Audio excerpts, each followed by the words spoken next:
Hi friends, welcome back to my channel. ಎಲ್ಲರೂ ಹೇಗಿದ್ದೀರಾ? ನಾನಂತೂ ತುಂಬ ಚೆನ್ನಾಗಿದ್ದೀನಿ.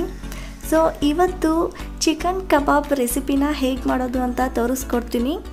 ಸೊ ಇದು ತುಂಬಾ ಈಸಿಯಾಗಿ ಟೇಸ್ಟಿಯಾಗಿ ತುಂಬ ಕಮ್ಮಿ ಇಂಗ್ರೀಡಿಯೆಂಟ್ಸ್ನ ಯೂಸ್ ಮಾಡಿ ಟೇಸ್ಟಿಯಾಗಿರೋ ಅಂಥ ಕಬಾಬ್ ಹೇಗೆ ಮಾಡೋದು ಅಂತ ತೋರಿಸ್ಕೊಡ್ತೀನಿ. ಒಬ್ಬೊಬ್ಬರು ಒಂದೊಂದು ಥರ ಡಿಫ್ರೆಂಟಾಗಿ ಕಬಾಬ್ ಮಾಡ್ತಾರೆ. ಸೊ ಒಂದು ಸಲ ಈ ರೀತಿ ನೀವು ಕಬಾಬ್ ಟ್ರೈ ಮಾಡಿ ನೋಡಿ, ತುಂಬಾ ಟೇಸ್ಟಿಯಾಗಿರುತ್ತೆ. ಸೊ ಪದೇ ಪದೇ ನಿಮಗೆ ತಿನ್ನಬೇಕು ಅಂತ ಕೂಡ ಅನಿಸ್ತಾ ಇರುತ್ತೆ. ಸೊ ಹಾಗಾದರೆ ತಡ ಮಾಡೋದು ಬೇಡ, ರೆಸಿಪಿನ ಸ್ಟಾರ್ಟ್ ಮಾಡೋಣ. ಅದಕ್ಕಿಂತ ಮುಂಚೆ ಇನ್ನೂ ಯಾರೆಲ್ಲ ಮೈ ಕುಕಿಂಗ್ಸ್ ಚಾನಲ್ನ ಸಬ್ಸ್ಕ್ರೈಬ್ ಮಾಡ್ಕೊಂಡಿಲ್ವೋ ಪ್ಲೀಸ್ ಹೋಗಿ ಸಬ್ಸ್ಕ್ರೈಬ್ ಮಾಡ್ಕೊಳ್ಳಿ. ಹಾಗೆ ಪಕ್ಕದಲ್ಲೇ ಕಾಣೋ ಬೆಲ್ ಬಟನ್ನ ಕ್ಲಿಕ್ ಮಾಡಿ, ಸೊ ದಟ್ ನಾನು ಯಾವುದೇ ಒಂದು ಹೊಸ ವಿಡಿಯೋ ಹಾಕಿದ್ರೂ ನಿಮಗೆ ನೋಟಿಫಿಕೇಷನ್ ಬರುತ್ತೆ. ಸೊ ನಿಮ್ಮ ಅಭಿಪ್ರಾಯನ ಕಮೆಂಟ್ ಸೆಕ್ಷನಲ್ಲಿ ಕಮೆಂಟ್ ಮಾಡಿ. ಸೊ ತಡ ಮಾಡೋದು ಬೇಡ, ರೆಸಿಪಿನ ಸ್ಟಾರ್ಟ್ ಮಾಡೋಣ ಬನ್ನಿ.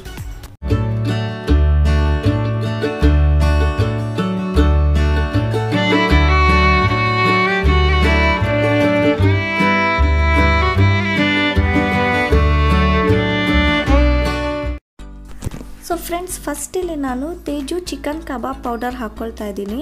ನಾನು 1/2 kg ಚಿಕನ್ಗೆ ಮಾಡ್ತಾ ಇರೋದು. ಸೊ ಅದಕ್ಕೆ ನಾನು 1.5 ಪ್ಯಾಕೆಟ್ ಅಷ್ಟು ಕಬಾಬ್ ಪೌಡರ್ ಹಾಕ್ಕೊಳ್ತೀನಿ. ನೆಕ್ಸ್ಟು 1/4 ಟೇಬಲ್ ಸ್ಪೂನ್ ಅಷ್ಟು ಉಪ್ಪು ಹಾಕ್ಕೊಳ್ತೀನಿ. ನೆಕ್ಸ್ಟು ಅರ್ಧ ಟೇಬಲ್ ಸ್ಪೂನ್ ಅಷ್ಟು ಚಿಲ್ಲಿ ಪೌಡರ್ ಹಾಕ್ಕೊಳ್ತಾ ಇದ್ದೀನಿ. ಖಾರ ನೋಡಿಕೊಂಡು ನೀವು ಕಬಾಬ್ ಪೌಡರ್ ಕೂಡ ಇರುತ್ತೆ, ಸೊ ನೋಡಿಕೊಂಡು ಹಾಕ್ಕೊಳ್ಳಿ. ನೆಕ್ಸ್ಟ್ ಇವಾಗ ನಾನು 1 ಮೊಟ್ಟೆ ಹಾಕ್ಕೊಳ್ತಾ ಇದ್ದೀನಿ.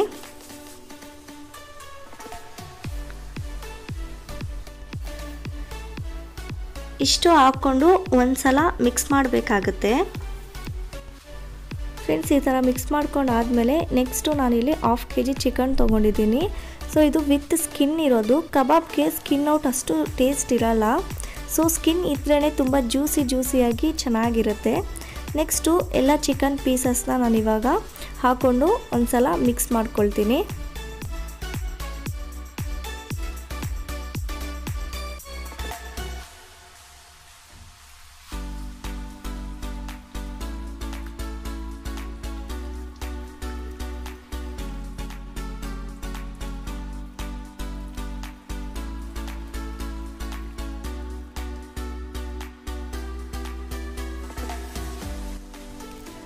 ಸೊ ಫ್ರೆಂಡ್ಸ್, ನಾನು ಲಾಸ್ಟಲ್ಲಿ 1.5 ಟೇಬಲ್ ಸ್ಪೂನ್ ಅಷ್ಟು ಜಿಂಜರ್ ಗಾರ್ಲಿಕ್ ಪೇಸ್ಟ್ ಹಾಕ್ಕೊಳ್ತಾ ಇದ್ದೀನಿ.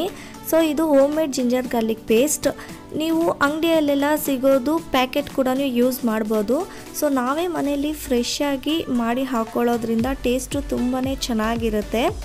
ಸೊ ಇವಾಗ ಎಲ್ಲ ಕೂಡ ಒಂದು ಸಲ ಮಿಕ್ಸ್ ಮಾಡಿಕೊಂಡು ಸುಮಾರು 1-2 ಅವರ್ ಆದರೂ ಇದು ನೆನೆಯಕ್ಕೆ ಬಿಡಬೇಕು. ಸೊ ನಿಮ್ಗೆ ಅಷ್ಟು ಟೈಮ್ ಇಲ್ಲ ಅಂದರೆ ಅಟ್ಲೀಸ್ಟ್ ಅರ್ಧ ಗಂಟೆ ಆದರೂ ಬಿಡಬೇಕಾಗತ್ತೆ. ನಾನಿಲ್ಲಿ 1-2 ಅವರ್ ಆದರೂ ನೆನೆಯಕ್ಕೆ ಬಿಡ್ತೀನಿ. ಸೊ 2 ಅವರ್ಸ್ ನೆನೆದ್ರೇ ಚಿಕನ್ ತುಂಬ ಸಾಫ್ಟಾಗಿ ಜ್ಯೂಸಿಯಾಗಿ ಉಪ್ಪು ಖಾರ ಎಲ್ಲ ಚೆನ್ನಾಗಿ ಎಳ್ಕೊಂಡು ಜ್ಯೂಸಿಯಾಗಿ ಇರುತ್ತೆ. ಸೊ ಟೇಸ್ಟ್ ಕೂಡ ತುಂಬಾ ಚೆನ್ನಾಗಿರುತ್ತೆ. ಸೊ ಫ್ರೆಂಡ್ಸ್, ಈಗ 2 ಅವರ್ಸ್ ಆಗಿದೆ. ಸೊ ಚಿಕನ್ ಚೆನ್ನಾಗಿ ಮ್ಯಾರಿನೇಟ್ ಆಗಿದೆ. ಇವಾಗ ಒಂದು ಸಲ ಮಿಕ್ಸ್ ಮಾಡಿಕೊಂಡು ಎಣ್ಣೆಯಲ್ಲಿ ಡೀಪ್ ಫ್ರೈ ಮಾಡಬೇಕಾಗತ್ತೆ. ಸೊ ನಾನು ಫಸ್ಟೇ ಎಣ್ಣೆ ಕಾಯಕ್ಕಿಟ್ಟಿದ್ದೆ. ಸೊ ಎಣ್ಣೆ ಬಿಸಿ ಆದಮೇಲೆ ಒಂದೊಂದೇ ಚಿಕನ್ ಪೀಸಸ್ನ ಎಣ್ಣೆಗೆ ಹಾಕ್ಕೊಂಡು ಕರ್ಕೊಳ್ಬೇಕಾಗತ್ತೆ.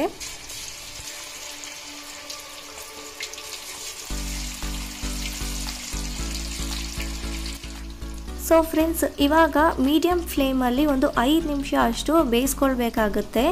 ನೆಕ್ಸ್ಟು ಮೀಡಿಯಮ್ ಟು ಹೈ ಫ್ಲೇಮಲ್ಲಿ 4-5 ನಿಮಿಷ ಅಷ್ಟು ಬೇಯಿಸ್ಕೊಂಡ್ರೆ ಚಿಕನ್ ಕ್ರಿಸ್ಪಿಯಾಗಿ ಜ್ಯೂಸಿಯಾಗಿ ತುಂಬ ಸಾಫ್ಟಾಗಿ ಚೆನ್ನಾಗಿ ಬೆಂದಿರುತ್ತೆ.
ಸೊ ಇವಾಗ ಸೆಕೆಂಡ್ ಬ್ಯಾಚ್ಗೆ ಇರೋ ಎಲ್ಲ ಚಿಕನ್ ಪೀಸಸ್ನ ಸೇಮ್ ಅದೇ ಥರ ಡೀಪ್ ಫ್ರೈ ಮಾಡಿಕೊಂಡ್ರೆ ಚಿಕನ್ ಕಬಾಬ್ ರೆಡಿ ಆಗುತ್ತೆ.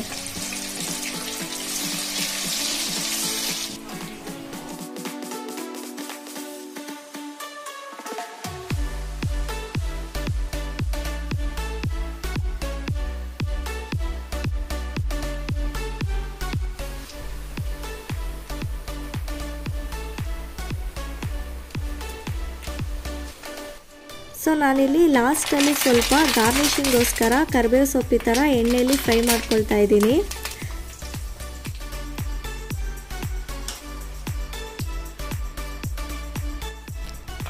ಫ್ರೆಂಡ್ಸ್, ಇವಾಗ ನಾನು ಕಬಾಬ್ ಎಲ್ಲ ಈ ಥರ ಒಂದು ಪ್ಲೇಟ್ಗೆ ಟ್ರಾನ್ಸ್ಫರ್ ಮಾಡ್ಕೊಳ್ತಾ ಇದ್ದೀನಿ.